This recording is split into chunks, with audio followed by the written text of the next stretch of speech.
What is good? This is Ahead of the Spread presented by Wager Talk, where we check out the open numbers, notable line movements, and discuss key matchups and angles for the next day so you have an early edge for tomorrow's games. I'm Ronald Cabang and the one and only Skee Prophet here with me today to co host the show. Before we get into the lines and all that stuff, man, much needed break for the All Star week. And obviously the second half ski is usually where we get that good run. Leading into the second half, went on a nice little streak there, 12-5 going into the second half. I know you're up like 200 plus units over the last several years, seasons. And the second half of the season, man, that's your spot and the playoffs. Anything that, like real quick, anything that you kind of see in the second half that makes you more comfortable with the bets? Yeah, the teams and players actually care. It's so many games in the season; they're not going to care for every single game. And once you get to the back end stretch of the season, certain teams know what they're playing for, how many they need to win for to move up or whatever the case may be. Certain teams know their season is over, so just kind of playing on that. It's just easier to read motivation, and then the Motivation. playoffs, of course, everybody's coming to play. It's just a matter of Yeah. who's going to have the best matchup. Makes a lot of sense. So you're more focused on teams with motivation and focusing on those games, and you kind of just tend to stay away from those that where it's like they don't. Neither team really cares. Is that really Yeah, that's the focus, right? Yeah, that makes a lot of sense. So you're more pickier towards the end of the season. That's why your win percentage is that much higher, right? probably. I never Yeah, really that thought makes, about that it makes like a lot that. of sense though. All right, cool. Well, yeah, I just wanted to talk about that because I know second half of the season's here. Also, you can see on the banner down there, they have a promo going on for now for the second half of the season for myself and Ski. Get one capper and get the other for the rest of the NBA season for free. So find that package deal over at wagertalk.com, that BOGO deal, and yeah, let's get into the slate for tomorrow. We'll try to dive into each game, but for the most part, if we don't see anything, or if it's not very interesting to us, we might end up skipping it. But we'll try to dive on into each one of them. Let me share my screen here. Present. There you go. All right, so we got Odds Logic. Odds Logic. There's a link towards the bottom of the description under the video here if you guys want to try it out. But this is the odds page that we use. You can customize all the books that you have or use. You could customize your alerts, what gets sent to you and what doesn't. Quick odds page where you can see things. You can obviously color coded when things happen, and if you guys are interested in that, try it out. The link is in the description. So first game up, we got Boston and Philadelphia. The line opened up at -8. Right now, we're seeing a lot of -7s across the board. There's a 7.5 at BetMGM. The total 224.5. This has come down as low as 223 at circa 223.5 is still available. Still some 224.5 right here at BetMGM. From an injury perspective, we'll go to Boston first. Drew Holiday and Jalen Brown are available to play. Tillman is out. And if we go to Philadelphia, Edwards ruled out, Lowry out, Gordon out. Maxi is upgraded to available to play to start the second half of the season. If we go over to themoneyballer.com, you can see that link down on the in the description and the banner as well. This is the site we use to look up situational notes, trends, and some stats and stuff. So, Celtics situational notes here. They both teams actually obviously coming after the break, well rested, 2 more days of rest. They Sixers have the in season revenge going on. Um, I mean, the Celtics also got extended rest after this. They don't see New York until 3 days later. But if we look at from a matchup perspective, Ski, the Sixers actually won the last two outright. Sorry, covered the last two, and both games went over. What are your thoughts on this one? Do you agree with the line shifting towards the Sixers or the total going down?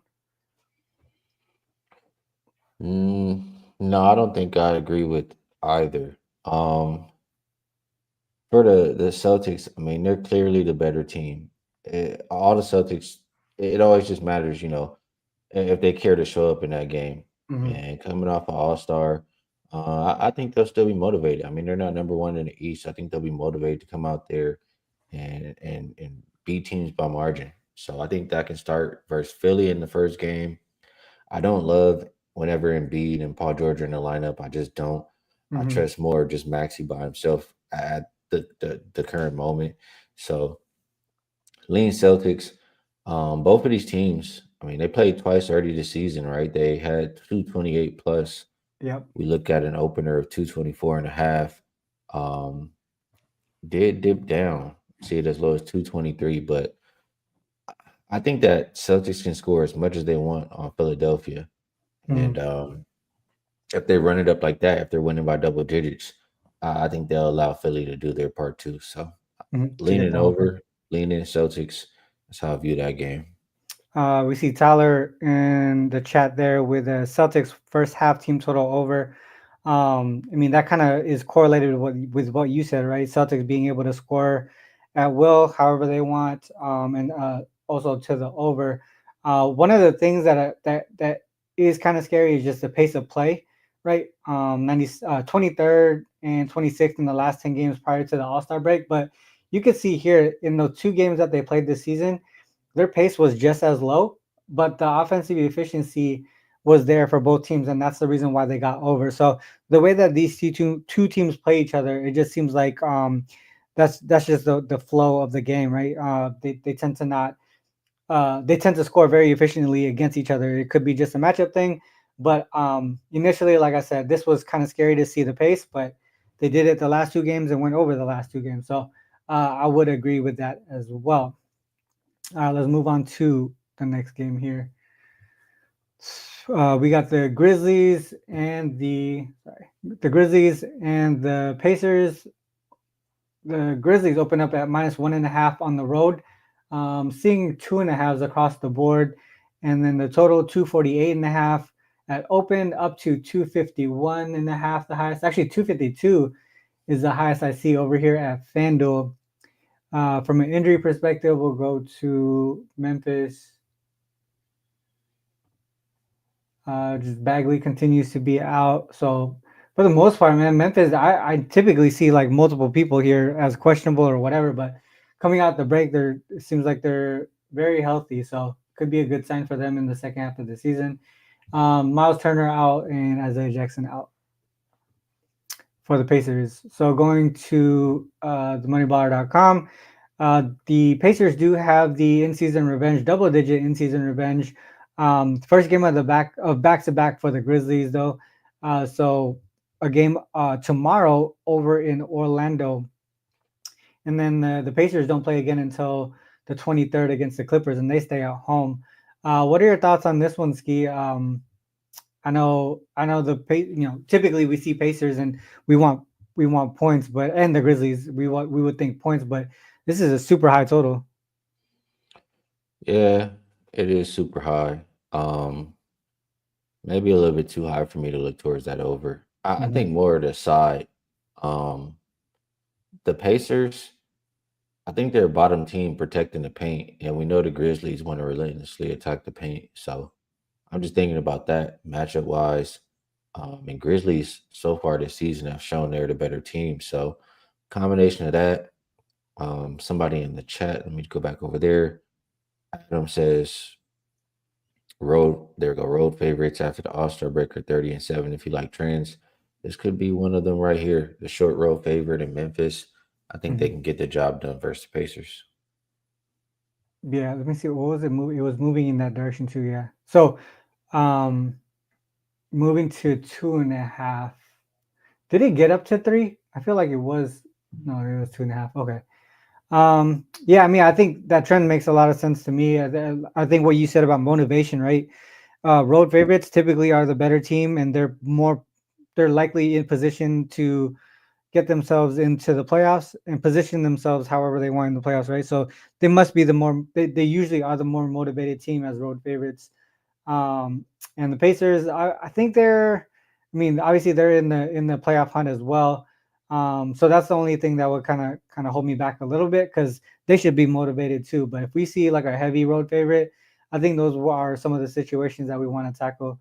Um, with the last 10 games prior to the break, one of the biggest things here that I see is turnover rate and turnover rate forced for the Pacers. First in turnover rate forced versus the Grizzlies. They're struggling to take care of the ball. That was one thing that kind of caught my eye. But the whole, obviously the paint attempts here, second in paint attempts for the Grizzlies, and the Pacers struggle to limit that. So um, I can see your angle, but really scared about this turnover in the Pacers defense. So probably going to be stay away from me. And for the I most part, I mean, would probably without yeah looking at numbers, if you were to just think about it and I ask you, are yeah. you scared of this Pacers defense? Your answer is I not mean, going to if you say that out loud, be. if you say that out loud, just like a sentence out of nowhere, I would think you're crazy, right? But yeah, no, I mean, obviously numbers are part of the game, right? So that's one thing that I just got used to being able to see current form versus long form. Obviously, the break it's a week break, right? So we don't know if that's going to be come back and they're going to be on point again, right? Or are the Grizzlies going to fix their turnover issues or whatever it might be? So, um, yeah, I mean, it's tough. This is definitely a game that I'm not going to be putting my money on. But those are like just things that I could think of that would keep me off, right? Kind of just um, canceling each other out, basically. But yeah, saying that out loud is kind of crazy. Let's go with Cleveland and Brooklyn here. Cleveland, heavy favorites on the road here. So this is one of those things that we're talking about motivation versus unmotivated team. So minus 13 at open. It's actually kind of so BetMGM has minus 12 and a half, and then you got a 13 and a half at FanDuel. So for the most part, 13s across the board. From a total perspective, it has gone up 222 and a half to 225 and a half, as high as 226 and a half over at Caesars. Let's go to injuries. We'll go to Cleveland first. Okoro questionable. Dean Wade continues to be out. And if we go to Brooklyn, Bogdanovich ruled out. Cam Thomas is still out, but I heard he's going to be coming back soon, or it seems like he's been practicing. So we might see Cam Thomas back in the fold here for the Nets. Yeah, they said shortly after the break. Yeah, I was actually hoping he was going to be in this one just because especially with the number going up, the total going up. So, but situational notes here: in-season revenge for the Nets, double digit actually in-season revenge. Obviously, both teams well rested. Cavs first game of a back-to-back. They do have a tough game tomorrow against New York at home, so they have to travel as well. Um, I mean, what are your thoughts here, Skee? I know for the most part, everyone should be rested. Um, minus 13 as road favorites here. This is kind of that situation that you're talking about, motivation versus unmotivated, but is the number too big? Well, Cavaliers, I'm looking here, they are what, 11-7 as a double-digit favorite. I mean, yeah, I feel like Cavaliers have been. I mean, the numbers there. They've been solid when they're big favorites, and they're Mhm. rested enough to get the job done here. They're clearly the more talented team, and I think that they can name their number in this game. Yeah. So possibly a Cavs team total, but I think the number is moving in the right direction as far as the total. Mhm. Like I said, I think Cavs can name their number, and the rested Brooklyn team um, can do a little bit more damage than probably what we saw heading into the All Star break. So I think the total is moving in the right direction, and the Cavs can very likely cover this number. Yeah. So you mentioned one thing that you mentioned was the Cavs as double digit favorites. They do a pretty solid job.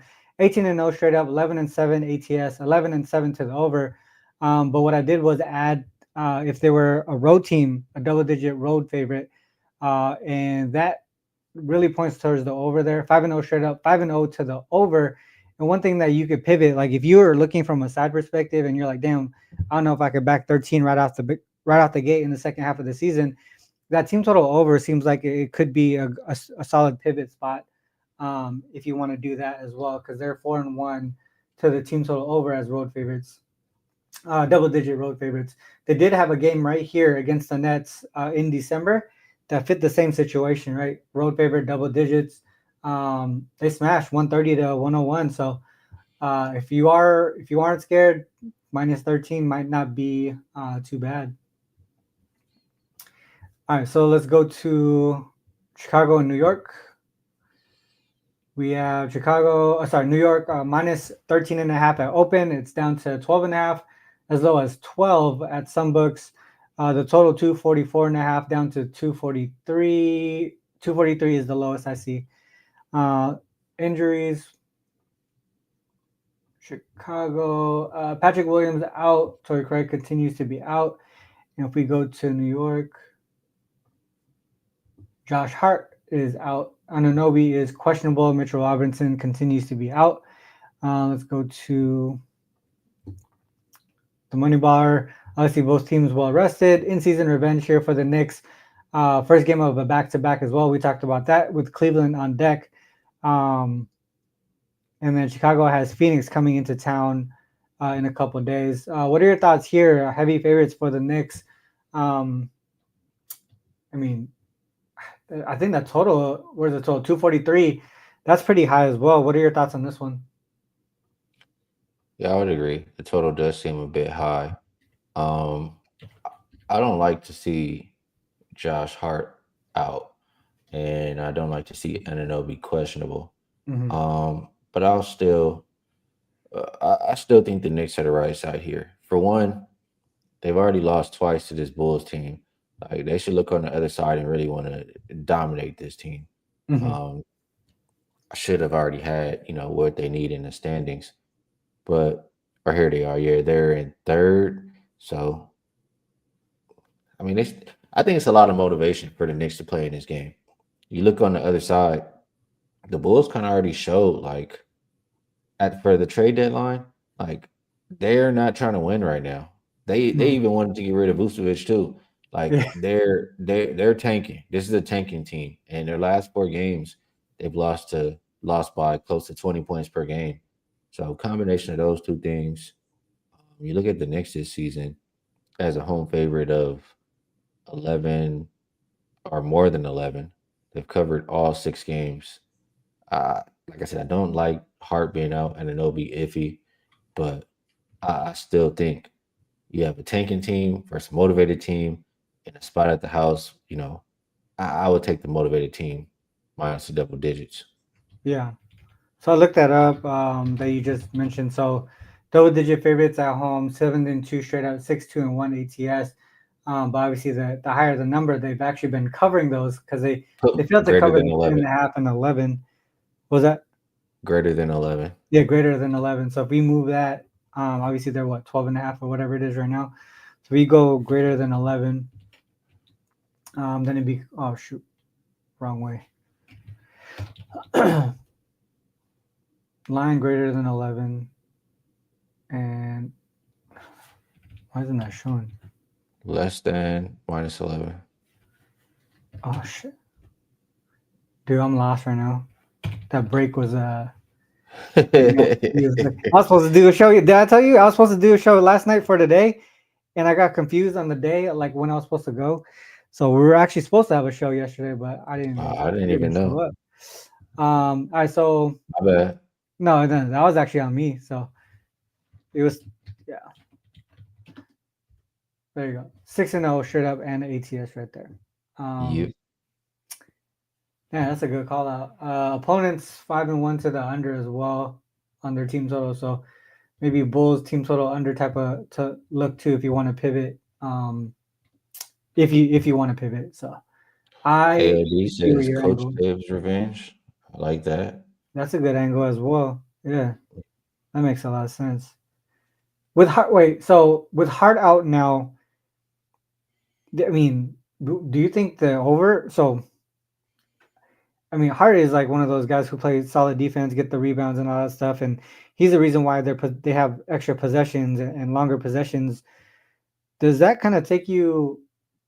Um, do you feel like the Knicks offense should be a little bit more higher scoring in this type of game against a Bulls team that doesn't really play solid defense? Well, I think the Knicks can score. Absolutely. But the Knicks don't play fast. Uh-huh. and I don't know. I feel like they could slow the Bulls down. I'm too iffy on the total to have a solid Gotcha. opinion. I don't want to talk you off. Yeah, no, I see what you're saying. Because my thing was that Bulls pace right there. Even throughout the season, they've been pretty fast. Last 10 games prior to the All Star break, four. Um, I know I just said Bulls team total under, but I could also see a Knicks team total over. But I mean, obviously that means just the Knicks side in general, right? So um, I'll continue to look at that. Maybe the Knicks are the right side there, even at this number. All right, let's go on to the next game here. Magic and the Hawks. Magic are road favorites here. Opened up at -1.5. I do see it coming down to one at some books. 220 the opening total, up to as high as 223.5 here at BetMGM. Can still get some 222.5s. Injuries will go to Orlando. Suggs is out. Isaac is questionable, and then obviously Mo Wagner is still he's out for the season. We go to Atlanta. Nance is out indefinitely, and then Jalen Johnson out for the season. Situational stuff. First game of back-to-back for the Magic. Both teams obviously well rested through the All-Star break. Orlando has Memphis on deck tomorrow, so they travel back home and then face a Memphis team who's also going to be on the back-to-back, if I remember correctly. And then Atlanta don't play until 23rd against Detroit, and they stay at home. Well, what are your thoughts here on this one, Skee? Um, Atlanta has been playing high scoring games. That's the first thing that comes to mind. So maybe, agreeing a little bit with the movement up on the total. But Trey Young, I always say where there's Trey, there's a way. And Mm-hmm. if you don't have Jalen Suggs on the other side, to at least try to slow him down. I mean, Yep. I, I think Atlanta's live to win this game. The Magic, I keep saying, um, when they are healthier now, they're still missing Suggs, but Mm-hmm. like just waiting for them to catch that rhythm and get back used to playing with each other. I think they just miss Suggs now at this point. So Mm-hmm. without him, I'll lean Hawks. Yeah, I was just gonna say. I mean, if you look at prior to the break, 2, 3, 4, 5, 6, 7, 8, 9 out of the last 10 they covered the Hawks. And I'm pretty sure we did talk about some of these games here, and how the Magic and the Hawks were going in opposite directions. And then you mentioned obviously the Suggs missing was a huge piece of that. Um, there's to me, I feel like there's no way I could back the Magic until he comes back. And even then, when he does come back, it'll probably be a couple games before I could kind of look in their direction until they get back into a rhythm. So I would also look towards the Hawk side in this one. All right, let's go to the Clippers and Bucks. Real quick, Skee. This in the chat. Fadeless. Some teams aren't even worth it. We kind of talked about that towards the beginning of the show, where we want to focus on teams who are motivated, right? But sometimes you have that hell no list. Is there anyone on that list right now, or where are you at with that? The Bulls, absolutely no on the Bulls for me. Um, if the Hornets don't have LaMelo, that's a fade for me. The Wizards, they're on a hell no list. I want nothing to do with anything Hey, Washington right now. last year or 2 years ago, Wizards was on your hell yeah list. It was last year. They were making me some money, but this year I'm saying far, far away. Yeah. Other than that, I think that's it. Yeah, it's really the three that come to mind for me. Yeah, for me, dude, like I know there's times where I'm like, nah, I won't back them, but it's like for me, it's like more of a numbers thing. So if I see it, even though they're a team that has been kind of killing me, I just gotta go with the edges, right? Like if my numbers say it's one thing, I gotta go with that for the most part. For the most part. But then there's situations where it's like, like Orlando, right? I would if Orlando was at a good number, even without Suggs, it would still be I would still look in that direction pretty heavily just because of the edge. But I think as far as like putting my money on it, I would still say no, without Suggs. I'm telling you right now, if I got to pick one out of all those teams, I don't care what the number says. If I feel like the number says Chicago Bulls, I could just go walk across the street and go put my money on black or something. Like I'm not putting my money on the Bulls. Oh, that's just funny. All right. Yeah, let's move on. So let's go to the Clippers and the Bucks. All right, so sorry. Clippers and Bucks. Bucks actually open up at favorites here -2. This has shifted as high as the Clippers being 1.5 favorites over at BetMGM, but you can still get a -1 at FanDuel, and there's also a couple pick'ems available depending on what you want. Just go ahead and line shop.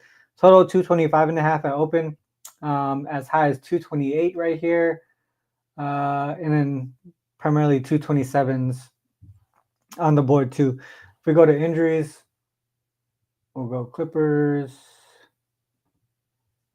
Eubanks is available and Coffee is available. All right, so they're pretty healthy going into the second half. The Bucks, on the other hand, Giannis is questionable, Andre Jackson questionable, and Dame is questionable. I mean, he just played in the game, so I would think that these guys play. All right, so let's go to the It's not money about if baller. they're healthy enough to play, as if they, you Yeah, know, if they want. I, Yeah.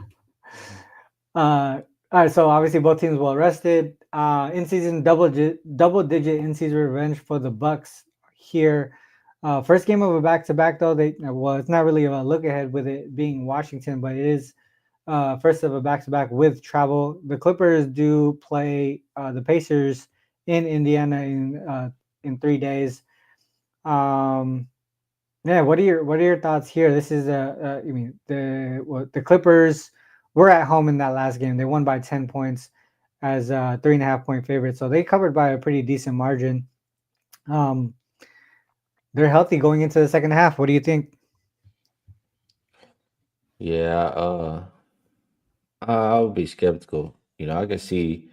I talk about motivation, right? I worry about the motivation for Milwaukee here in Mm, this game. With Giannis and Dame coming from All Star, I really really worry about those two. Them being questionable just makes me nervous. So if I feel like that, I mean, the last time these teams played, I took the Clippers. I know the Clippers have been a lot better at home than they have been on the road. yeah. But I mentioned whenever James Harden sees Giannis, I mean, you're going to get an A plus game from James Harden. That's just how I feel. It's ever since they were going at each other a little bit. I just think that's what we're going to see. So Hmm. I would look at James Harden props or lean towards the Clippers. Um, that's just my opinion on the game. Yeah, I think I would look towards the Clippers as well. Just looking at last 10 games here, it looks like the Bucks have been struggling prior to the break. 3-7 ATS. In the last 10. Clippers not that much greater or better, but for the most part, if you look at the efficiency numbers, right, offensive rating, defensive rating, Clippers been better on both sides of the ball. One of the things that the Clippers struggle with is the turnover rate here, but the Bucks haven't been forcing the turnovers. Fast break points is a solid spot here that the Clippers can take advantage of, as well as points off turnovers here too. There's just a few things that I could see on the Clippers side that they could take advantage of. The one worry here is that 3 point defense on the Clippers side, but I mean if Dame doesn't play, I think that we got to look towards that Clippers direction, in my opinion too. All right, let's I mean, go if he doesn't to play, that number is going to move. So yeah, that's true. I mean if they're struggling, yeah, it's already I open -2 and it's down to pick 'em. I don't know. Clippers seem like they might be worth it. because it's already moved a couple points. Do you think that the numbers moved because of the questionable tags? Yes. Yeah, so it's not market moving it. It's just the injuries. Um, damn man, yeah. I would only look towards the Clippers side too. Then makes a lot of sense. All right, we got 3 more games on the board here. Let's go Hornets and the Nuggets. Hornets get the win today over the Lakers. So second of a back to back here. So that's probably why the Nuggets moved up to 16. 16, yeah, 16 is the highest. And then the total opened up at 227. This is up to 228 and a half. Sorry, 229 is the highest at Bet Online, but can get 228s. Injuries, probably won't see anything on the Hornets side until later. But I'll pull that up. Questionable to play. All right, Okogie already questionable to play for Thursday. And then you see the guys that have been out for the season. And then we go Denver side. Watson and Conchar is out. Let's go to Moneyballer. In-season revenge for the Hornets side. Nothing else as far as like situational notes. Obviously, second of a back-to-back for the Hornets, coming off a big win there. Big upset win there. Letdown spot on the Hornets side, Skee, or what are your thoughts here? It seems like 16 is kind of high though. Yeah, I kind of disagree with that, and I'm typing in something here really quick. For one, I don't think it's that much of a disadvantage. I mean, they just had a week off, right? Yeah. And if anything, I think it just gave them a little bit of a second to catch some rhythm for themselves. So I'm thinking the Hornets already 14, 8, and 2 ATS as a dog of 7+. Getting 16 here versus a Nuggets team who doesn't play a whole lot of defense. I mean, LaMelo, I'm looking here now. The Hornets with LaMelo, or I'm sorry, no, that's without LaMelo. Hornets, they've been good whether LaMelo plays or not. That's interesting. But Yeah. anyway, Hornets has a double-digit dog. They've been cashing some tickets. So I think it's a little bit too many points here. Nuggets could come out rusty. They don't play the best defense. They have a lot of people game time decision. I think the Hornets would be my preferred side, even though they're probable. I mean, I still, even if they all play, I would Yeah. prefer the Hornets plus 16. All right. So one thing that you mentioned is Denver's defense kind of struggling. Hornets kind of playing well. Also, they got LaMelo back, right? So what I did was the Hornets. So I obviously I was expecting a letdown right after a win, but they're actually pretty decent. And I made sure that LaMelo was in. So off of a win with LaMelo playing, just 3-8 straight up, but their ATS number is 6-3-2, 6-5 to the over. But what I wanted to focus on is that DPS right here, that team total over. They only failed to go over in 3 of those games. So 7, I think 7-3-1. So maybe not a letdown offensively. I think with them being heavy dogs and where's the total at? Them being heavy dogs, that gives them an advantage as far as like a team total over, right? Because they're gonna get a much lower number. And then 16. I mean, What number are we getting for Hornets team total? Let me check. It seems like it would be Hornets team total. We're getting a 105.5. I mean, Denver gives that up routinely. That's what I'm saying. Yeah. They have held a couple. I mean, they held Phoenix to 105, Orlando to 90, but so 2 games. Actually, they did just play the Hornets and held them to 104. But I don't think did LaMelo play that game though. Hold on, I'm not sure LaMelo played actually. So we'll go to that game real quick. So 104. Oh, they don't even have it on the board. I'm almost certain they were missing some guys in that game. I would probably lean towards that Hornets team total over. I think they can get up and over that against the against the Nuggets. Something that I did want to mention because I know I was typing it out while I was thinking, but I looked up the Hornets as double-digit dogs without LaMelo. They're 8-3 ATS, 7-4 to the under. With LaMelo, they're 2-4 ATS, 4-2 to the under. So they haven't been covering these double-digit numbers when LaMelo plays. That's interesting to me. Got you. Okay, so 10. So as far as like team total on that, so here's that game right here. LaMelo didn't play, and both teams were on the second of a back-to-back. So that's There the you go. situation that they had. Man, I feel like it could be a team total over. If that's what happened in that game, double-digit dogs at home, second game of a back-to-back for both teams, and no LaMelo, I would look heavily towards that team total over on the Hornets side. Even though they don't cover the game, I think they could get up and over that number. Let's go. We got two more games, Skee. We can get through it. We got Suns and the Spurs here. Spurs open up at 2.5. We're actually seeing the Suns now at -2 across the board. There is a 1.5 available at BetMGM. The total 228.5 at open. This has steamed up dramatically to 238, the highest, but can get 237s. Definitely wouldn't touch a total if it's moved that much at this point. Let's go to the injuries. The Suns, just Cody Martin continues to be out, and on the Spurs side, Wembanyama got sick, unlikely to play, and that's the reason for the shift.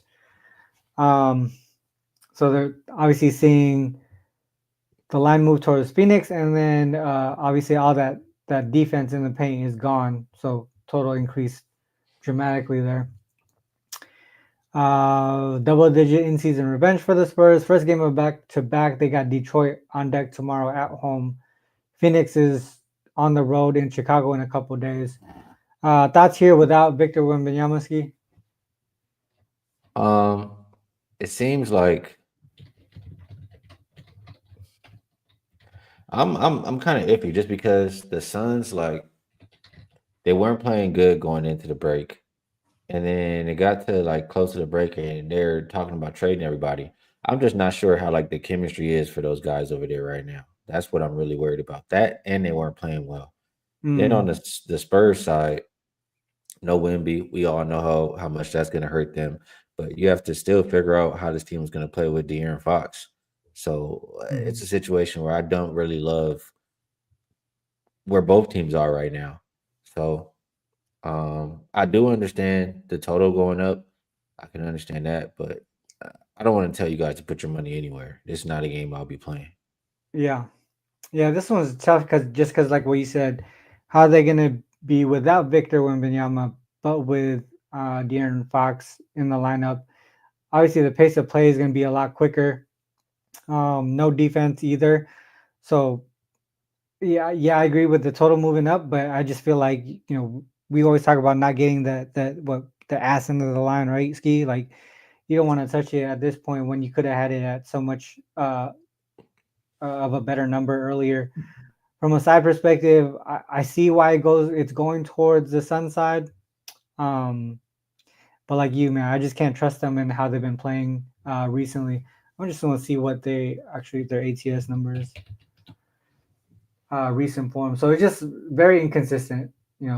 So they failed to cover 5 of the last 7, but over here, kind of going back and forth with a cover and non-cover. So they're just not consistent as far as where the books value the team. You can't really gauge it at this moment right now. So yeah, let's go to the last game, Skee. The Lakers and the Blazers. Lakers coming off of that loss today to the Hornets. Open up at 4.5 on the road, -4.5 on the road, down to 3.5 here at home. And 3.5 here at a few of the books, but you can still get a 4 at Circa.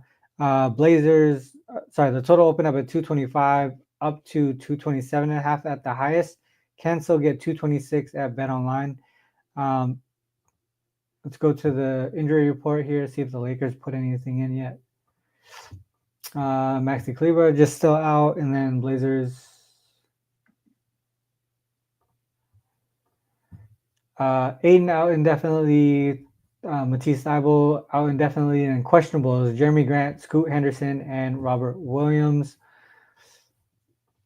Second of a back-to-back for the Lakers. Blazers in-season revenge here. Lakers have Denver on deck. Blazers have the Hornets on deck. in a couple of days.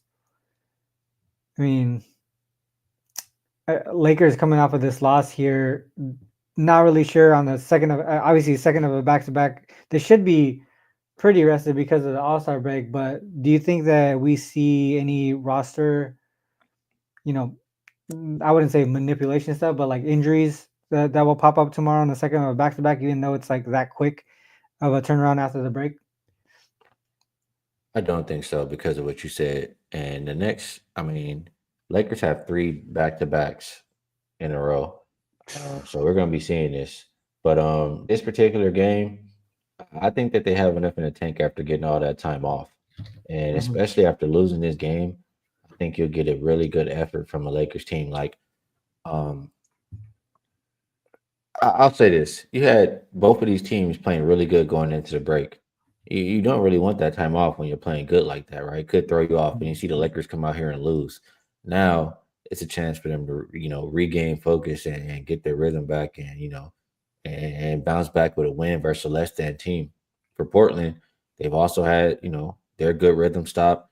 They're minus a couple guys. I think minus the 2 bigs for Portland is big because Mhm. that's the weakness for LA right now. So I think the Lakers will be able to put up as many points as they want, and I don't really trust their defense right now. But at the short number, I do think they can cover, and I agree with the total already starting to move up. Yeah. So one thing that I'm seeing here in the last 10 games, how the Blazers struggled the mid range. Dead last in field goal defense and from the mid range, where that's where the Lakers live. It seems like, and their efficiency is also off the charts here.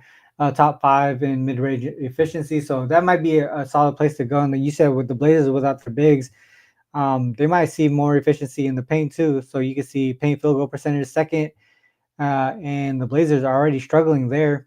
So man, inside the paint, it seems like the Lakers should be able to dominate there. 3 point defense has been pretty solid. Obviously, today didn't go their way, but a bounce back spot here for the Lakers. Blazers, they had their time. I feel like if you look at some of the teams that they played um, during their win streak, like they played some scrubs, to be honest, and also or they played some teams in bad spots. And then the other thing is like nobody really comes to play against Portland, right? So they just catch them off guard. um, Going into the second half with motivation, trying to put themselves in playoff position. Portland's going to be a team that maybe people will look at that run and be like, oh, they're actually better than they are. But I think teams like the Lakers, they should be able to dominate these types of games. So I would look towards the Lakers side. From a total perspective, I mean, maybe a Blazers. Uh, I don't know. I want to kind of say team total under because they played Portland twice before the break, put up a good chunk of points. People are going to look at that. But what you said earlier about Denver, their defense is terrible. So that's what the reason why they were able to put up points. So the other way that I would look at it, if you don't trust the Lakers to Lakers cover, defense has also been terrible. the Lakers. No AD, no defense. I mean, I guess yeah, you could say that. There was a period where they were. I feel like they were kind of looking in the trending in the right direction, but as far as defense, but I don't know, man. I still think that pace of play comes into play here as well. I think they're a lot slower team, right? Obviously, they gave up 131 to the Jazz, or was it 130? Yeah, they gave up 130 something points to the Jazz, but um, Jazz play a faster pace. But if they play a slow pace game between two teams like the Blazers and the Lakers, it seems like it would be an under type game too.